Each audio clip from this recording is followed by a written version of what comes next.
আচ্ছা বলুন তো বাবা, এই নিঃশ্বাসকে কি বিশ্বাস আছে? কি গো মায়ের আছে? এই নিঃশ্বাসকে কিন্তু কোনো বিশ্বাস নেই। এই আছি আবার এই নেই, কখন যে বন্ধ হয়ে যাবে আমরা কিন্তু কেউ তা জানি না বাবা। যখন ওপারের ডাক আসবে তখন সব কিছু ফেলে এই সাজানো সংসারের মায়া কাটিয়ে সারা জীবনের জন্য আমাদের বিদায় নিতে হবে। এবার এই প্রাণবিহীন দেহটাকে কি করা হয় না, বাঁশের দোলায় সাজিয়ে সঙ্গের সাথী হরিনামের ধ্বনি দিয়ে নিয়ে আসা হয় শ্মশান ঘাটে। আর শ্মশান ঘাটে আনার পর কি করা হয় না, ক্ষিতি অব তেজ মরুত বৌ। ক্ষিতি মানে কি? ক্ষিতি মানে হলো মা মাটি, ক্ষিতি মানে হলো মাটি। তা দেহটাকে শ্মশান ঘাটে আনার পর এই দেহটাকে মাটির মধ্যে নামানো হয়, আর মাটির মধ্যে নামিয়ে জলে ভালো করে স্নান করানো হয়। ক্ষিতি অব, অব অর্থাৎ জল। ক্ষিতি অব তেজ, তেজ মানে কি? আগুন। এবার এই দেহটাকে চিতার মধ্যে সাজিয়ে অগ্নি সংযোগ করা হয়। আস্তে, একটু আস্তে দাদা। চিতার মধ্যে সাজিয়ে অগ্নি সংযোগ করা হয়, আর যেই না অগ্নি সংযোগ করা হয়, অগ্নি সংযোগ করার সাথে সাথে কোথা হতে ছুটতে ছুটতে আসে মরুত। ক্ষিতি অব তেজ মরুত। মরুত মানে বাতাস, আর বাতাসে উড়তে উড়তে উড়তে উড়তে বোম অর্থাৎ আকাশ। পঞ্চভূতের দেহ পঞ্চভূতেই মিলীন হয়ে গেল। নিতাই গৌর হরিবোল হরিবোল। তাই চন্দ্রাবলী বলছে, বধূ কাল তুমি আসবে ঠিকই, কিন্তু তোমার সেই কাল আমার কাছে যদি কাল হয়ে দাঁড়ায়, বলো বধূ, তোমার সেই কাল যদি আমার কাছে কাল হয়ে দাঁড়ায়, তাই আজ যখন তোমায় আমি পেয়েছি, আজ যখন আমার কুঞ্জে তুমি এসেছো, আজ আমি তোমায় যেতে দেব না বধূ। এসো, তুমি আমার কুঞ্জে এসো। আজ আমি মনের মতো করে তোমায় সেবা দেব, নিজের হাতে করে তোমায় আমি সাজিয়ে দেব বধূ। আমার যে অনেক দিনের সাজ, এই সাজানো কুঞ্জে তুমি আসবে বধূ। এসো, আজ আমি তোমায় মনের মতো করে সাজাবো। তাই গোবিন্দ অনেক অনুনয় বিনয় করলেন, কোনো কাজ হলো না। এবার কোনো উপায় না পেয়ে গোবিন্দ চন্দ্রাবলীর কুঞ্জে গেলেন। আর চন্দ্রাবলী যখন গোবিন্দকে কাছে পেয়েছে, চন্দ্রাবলী মনে আনন্দের আর সীমা নেই। আহা, গোবিন্দকে কাছে পেয়ে মনের মতো করে আমার গোবিন্দকে সাজিয়ে দিচ্ছে, নিজের হাতে করে গোবিন্দকে সাজাচ্ছে। মা কেমন ভাবে? মনসাধে সাজাই চন্দ্রাবলী। নিতাই গৌর হরি বল হরি। মনসাধে সাজাই চন্দ্রাবলী। মনসাধে সাজাই চন্দ্রাবলী। মনসাধে সাজাই চন্দ্রাবলী।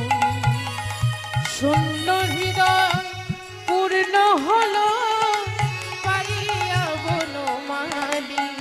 সাজাই চন্দ্রাবলী। মনসাধে সাজাই চন্দ্রাবলী।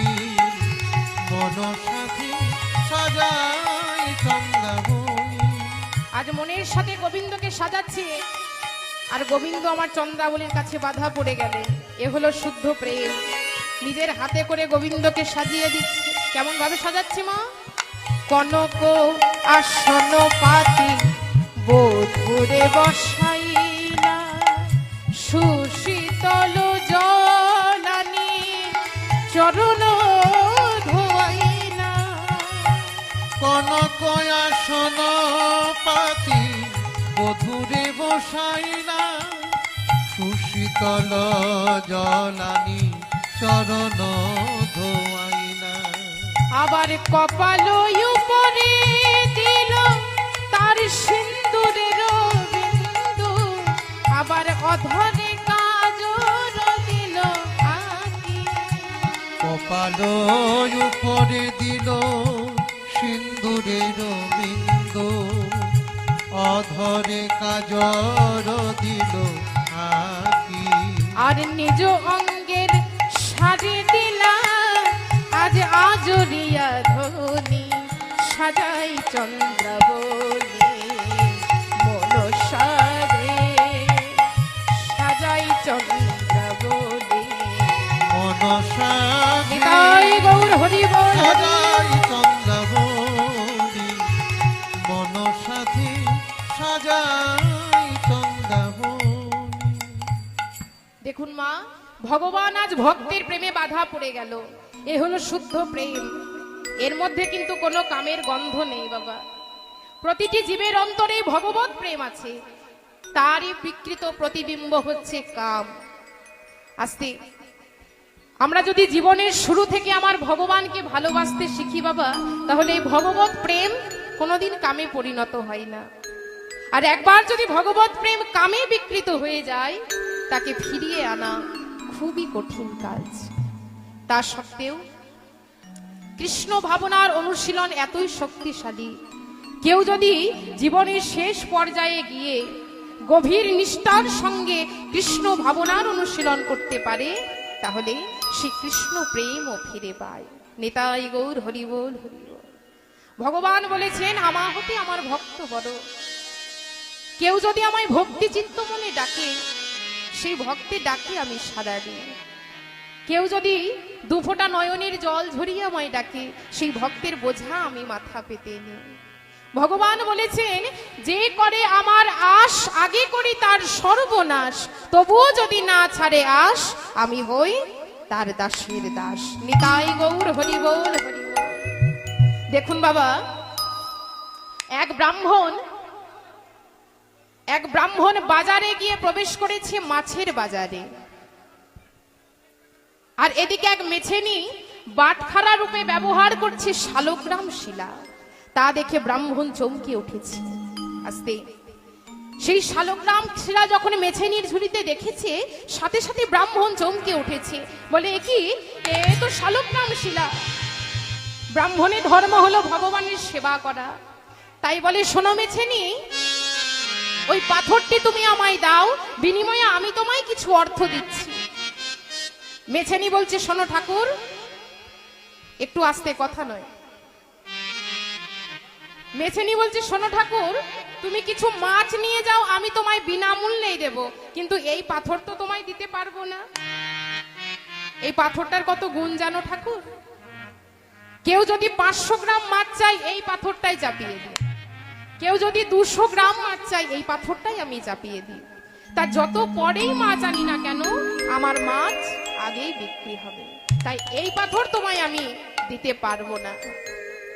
তখন ব্রাহ্মণ বলছে, শোনো মেছেনি, আমি তোমায় 1000 টাকা দেব, তাও পাথরটি তুমি আমায় দেবে না। ওমাইরা যখন টাকার কথা বলেছে, মেছেনিরও লোভ হয়েছে। মেছেনি চিন্তা করছে, একসাথে এতগুলো টাকা, আর তাছাড়া একে তো অনেকদিন ব্যবহার করে দেখলাম, এবারের মায়া ছেড়ে দেওয়া ভালো। বলে, বেশ ঠাকুর, আমি এই মাছ কটা একটু বিক্রি করে নি, ততক্ষণে বাজারটা তুমি একটু ঘুরে এসো। তাই ব্রাহ্মণ কি করেছে বাবা, বাজার থেকে কিনে আনলেন সুন্দর একটি সিংহাসন। এসে বলছে, কই মেছেনি, তোমার মাছ বিক্রি করা হয়েছে? বলে, হ্যাঁ ঠাকুর, হয়ে গেছে। আচ্ছা বেশ, আমার কাছে তো অতগুলো টাকা নেই, তুমি আমার সাথে আমার বাড়িতে চলো, আমি তোমায় টাকা দেব। তাই ব্রাহ্মণ চলেছে আগে আগে, আর মেছেনি চলেছে পেছনে পেছনে।